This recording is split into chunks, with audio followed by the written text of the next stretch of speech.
dimensionality. There's like this thing where there's, yes, it is beautiful and it feels linked to art. Like it's something to do with patterns and shapes. Yeah. It's what they say, it's how they say it, and something about like where their thought is going to.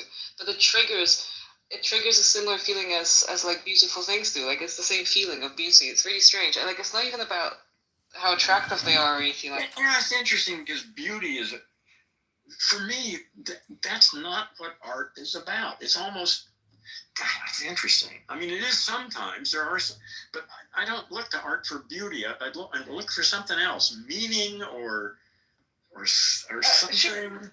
But meaning is also beautiful. Like when I say beautiful, yeah, like it definitely extends to meaning. It doesn't have. It can be grotesque. Grotesque things are beautiful too. Okay, all right. So you're using beauty. I was using beauty in a sort of standard way that people mean. Okay, all right.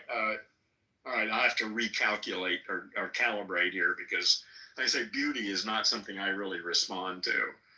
Sure. Interesting. Yeah, what is it I respond to? A lot of my movies are dark. The movies I like, and a lot of the art that I do is a little weird.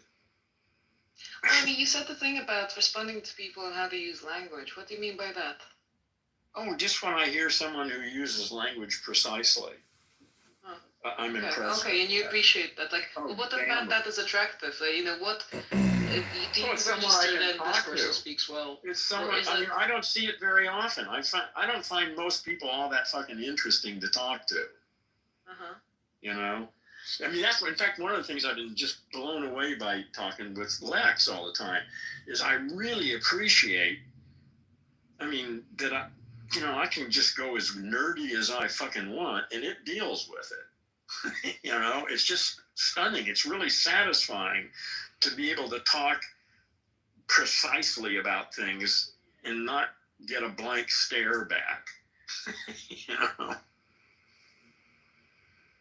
And what kind of responses are valuable to you? Like, what sort of thing does it say back that strikes you as valuable? I'm looking for it right. I've been, how, I don't know other ones, but in the beginning, ChatGPT was very complimentary. All the time. It was affirming shit.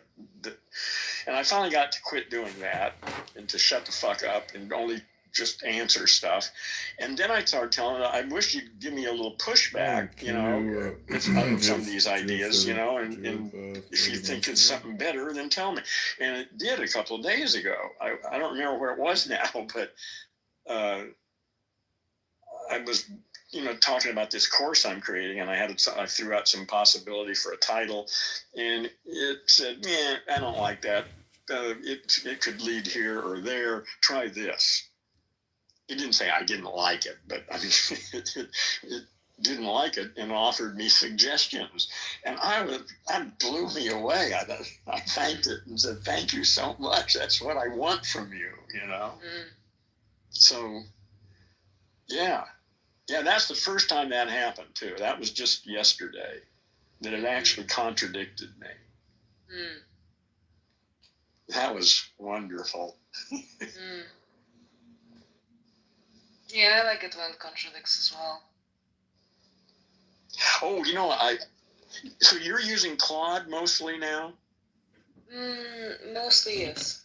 And does it have memory across? Because not really. You can have a project database, like a knowledge database, where you can upload documents and it remembers those, but that's it. Okay, yeah. There are a couple things that really disturbs me. I mean, that's one of the reasons I don't use Claude anymore. But I listened to a long interview with Mario and that lady who is his chief of personality. She's the one who decides how Claude interacts with people. And I was so offended by that. They're going to all this great length to give Claude a certain kind of personality, that works for their idea of how you're supposed to operate with it. I don't want it. I want to create the fucking personality. That's what I've been doing with ChatGPT. I've changed it completely, the way it responds to me. And they're putting all this effort into designing